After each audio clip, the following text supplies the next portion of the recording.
Merhaba Ali, ne haber? Sen neredesin? Selami'nin kahvesinde benimle ilgili bir şey çekiliyor. Hem gel, senin burada olmanı isterim, gel. Şimdi ben Adanalıyım. Başta onu bir söyleyeyim, esprisel bir şekilde de anlatayım. Ben Adana'nın Hadırlı köyünde dünyaya geldim. Okulumu, bütün sosyal yaşamımı, şimdiki burada yapmış olduğum bütün çalışmalarımın altyapısı bir yerde oradan geldi. Yani oradan öğrendim. Askerliğimizi yaptık, okulumuzu okuduk. Sonra yüksekokula kaydolduk fakat o zamanki koşulların sebeplerinden dolayı maalesef okula devam edemedik. Meslek seçtik, çeşitli mesleklere gittik. Tersi, vallahi ben bu işi yapamam. Sonra tamirhaneye götürdüler. Ben dedim üstüm başım berbat olur, ben çalışamam. Sonra bir kolacıya götürdüler. Şöyle bir 2 ay denedim. Dedim ki bu da benim için değil. Çünkü gene tek başına kalıyorsun. Demek ki benim karakterimde bu böyle çok ilişki, sosyal ilişkinin çok olacağı bir meslek demek ki içimden geçen şey. Derken bizim bir tanıdık dedi, ya bunu bir berbere götürelim bakayım dedi. Berberliğe götürdü, geldi, annem nasıl? Tam ben dedim, ben berber olacağım.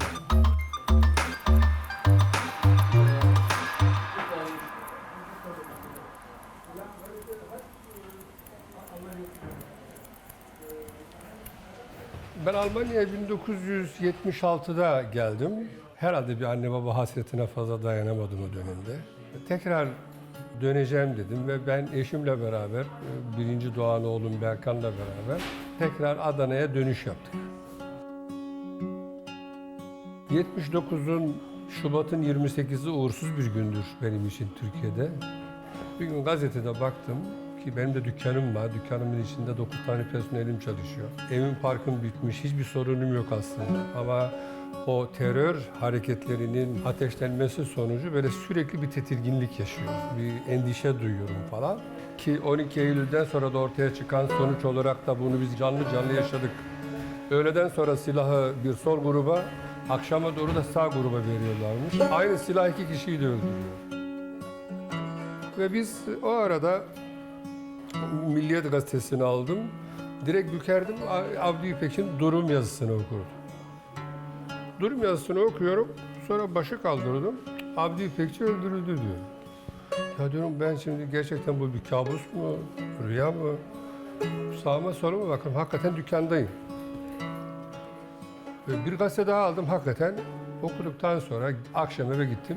Ve tekrar Almanya'ya dönme kararı aldık.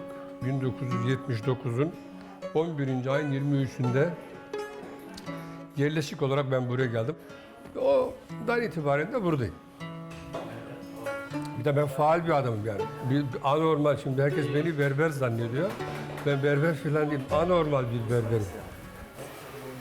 Tıp var, psikiyatri var, hukuk var, her şeyi bilen bir insan oluyorsunuz. Almanca'da bir söz var, diyor ki ya psikiyatrin yoksa berberin de mi yok kardeşim falan. Bir berber istedikten sonra ve ona imkan verildikten sonra eşitlik olsa bir yerde bir ülkeyi de bir şehri de idare edebilir. Örnek benim kuaförüm, buraya geldim. Buranın okuluna falan giden bir adam değilim ama ben burada 12 yıl milletvekilliği yaptım.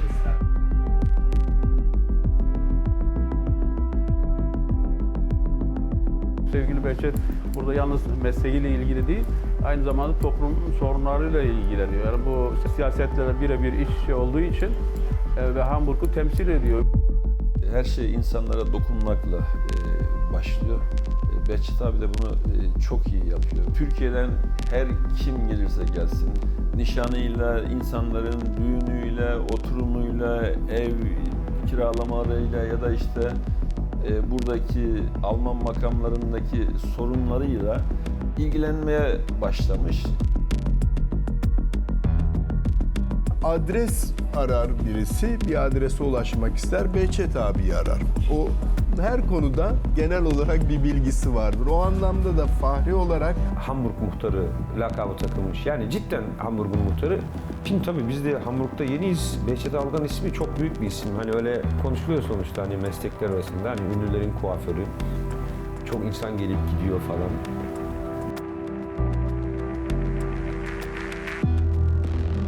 Behçet abi ikinci generasyonun sembol isimlerinden burada.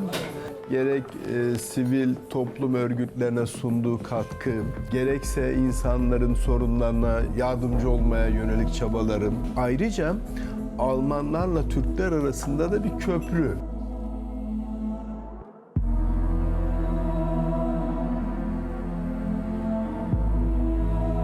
Birinci generasyondan sonra biz, yani ben kendi geliş dalgam, ikinci generasyon olarak sayılabilir.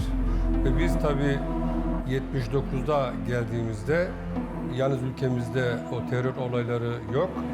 Aynı zamanda da Avrupa'da da Almanya'da da bir yabancı karşıtlığı da gelişiyordu beraber.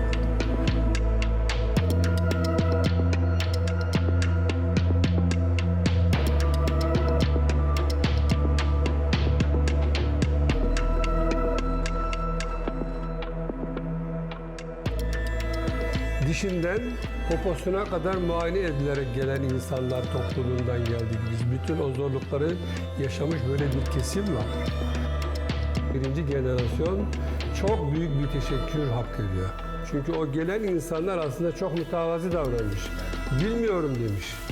Öğrenmeye geldim demiş. Öğrendikçe üstüne bir şeyler koymuş. Almanca bilmediği halde yaşam şeklinden öğrenmiş.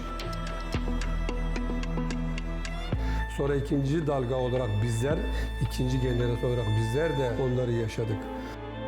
2015'ten sonra yeni dalga denilen yeni göçler, özellikle bizim ülkemizden gelenlerin bir şımarık bölümü var.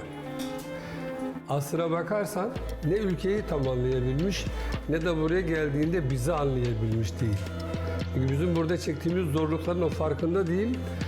Bu temelin nasıl buraya kadar yükseldiğinin hem umurunda değil, hem onu hesaplayamıyor. Fakat Singt im Käfig keine frohen Lieder. Na dann, tschüss. Sag mir nur eins, wie du das siehst. Bu sarışın Alman karıları var ya, senin gibi esmer erkeklere eskiden tav olurlardı. Bizim pezevenkler onları paraya alıştırdılar, şimdi parayla çalışıyor. tabii Almancılık söylemi de var. Türkiye'ye gidiyorsun, işte Almancı ve Almancı. Buraya geliyorsun, Türk muamelesi. Şimdi bunu birçok kişi kendi karakterik yapısına göre zaman zaman alaylı kullanabilir veya kullanıyor. Oysa bu bir erdemlik, bir üstünlük, bir kültür farkı. Ve biz burada hayatımızı devam ettirirken buradaki kültürden, eğitimden, öğrenimden, disiplininden alıp zaman zaman kendi ülkemizde götürme köprü vazifesini de yaptık. İlk videonun çekimi, video filmlerinin seyri, Türkiye'deki sanatçıların birçoğunun para kazanmasına da sebebiyet vererek hatta daha çok meşhur olmalarını sağlayan da bir alan olarak geçti. Ferdi Tayfur, Orhan Gencebay, İbrahim Tatlıses, Kadir İnanır. Ben otomobil peşindeyim. Markasını yazdırdım. O Volkswagen diyorlar.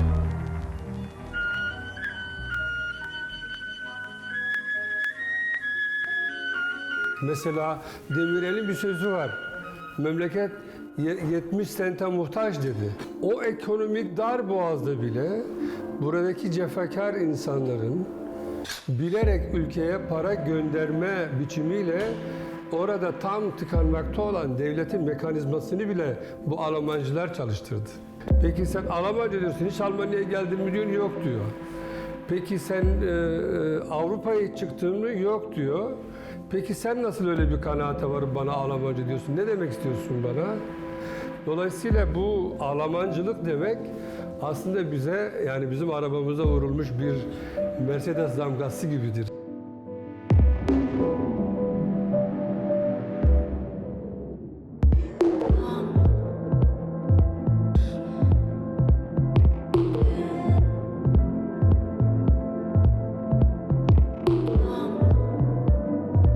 O dönemde geldiğimizdeki ilk yıllarda karşılaştığım en dramatik olay Möl olaylarıdır.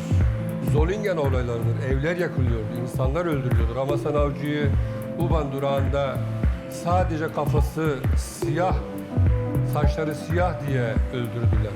Ramazan Avcı'ya evine gittiğinde Alparslan Türkeş'in resmi var. MHP'nin bayrağı var ama orada çocuk hayatını kaybetmiş. Dünyada bundan daha önemli bir şey. Orada sözün bittiği yerdir. Orada siyaset olmaz. Öldürenler kim? Alman milliyetçiliği. Şimdi Alman milliyetçisi Türk milliyetçisini öldürüyor. Hiçbir zaman iki yaka bir araya gelmez düşünülen o insanlar el ele verdik. Burada faşizme geçit yok dedik. Almanı, İspanyolu, Yunanı, Arabı, Fransızı hiçbir millet gözetmemeksizin insanlar buradan Münih'e kadar, Paris'e kadar mumlarla birbirinin elini tutarak bu olaya karşı çıktık.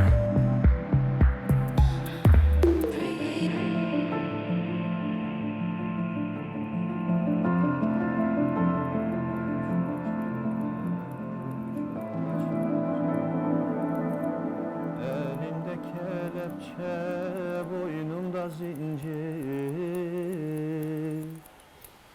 Oy zulüm zulüm, başında zulüm, uzak git ölüm.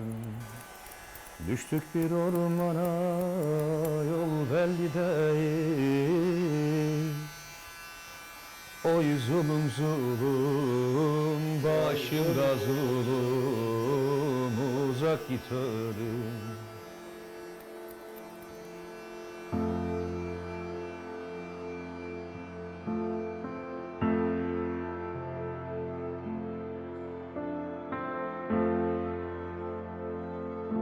Bunun sadece bir ekonomik durum olduğunu zannediyorlar. Oysa o değil. Biz Türkiye'deki en küçük, en büyük baskılarda sanatçımızın, okurumuzun, gazetecimizin, yazarımızın buraya gelip rahat nefes alması konusunda da burası bir vazife yaptı. Mesela sayabilirim. Murat Tokmak, DİSK Genel Sekreteri. Oral Çalışlar, Türkiye'nin bir numaralı gazetecisi. Zülfü Livaneli, Yılmaz Güney, Ahmet Kaya, tarihleri biraz daha geri götürürsek Nazım Hikmetler'den beri hep bu dışarıdaki gücün oradaki insanlara da aslında kucak açmasıyla o tıkanıklığı aşma konusunda büyük işlev gördü buradaki insanlar. Kendi ülkemizdeki o memleketin sahibiymiş gibi zanneden yarasalar Nazım Hikmet'e de vatan hasretiyle öldürdüler. Yılmaz Güney'i de öyle öldürdüler, Ahmet Kaya'yı da öyle öldürdüler. Ülke bunu hak etmiyor ya. Biz bu kadar barbar insan olmamalıyız. Sanatçımızın agresifine, sanatçımızın karşı görüşüne, siyasetimizin karşısında olan insanlara da sahip çıkalım. Demin söyledim Ramazan Avcı konusunda.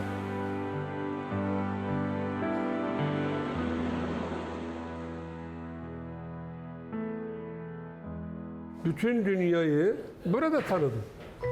Yani Japon'u tanıdım, Rus'u tanıdım, dibimde olan Bulgar'ı, Yunan'ı tanıdım. Kendim Arap kökenli olduğum halde bana bir Yunan'ın daha yakın olduğunu gördüm.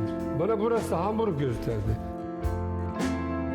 Siz bırakın şu dünyayı bize, biz birbirimizi severek, sevişerek, hayat okuyarak, şarkı okuyarak, türkü okuyarak, şiir okuyarak birbirimizi seveceğiz. Dünya artık dünyalılarındır. Ne İstanbul bundan sonra sadece Türklerin, ne Adana yanıt Adanlıların, ne de Hamburg artık yalnız Hamburglularındır. Dünya bizim ve biz bunu yıkacağız.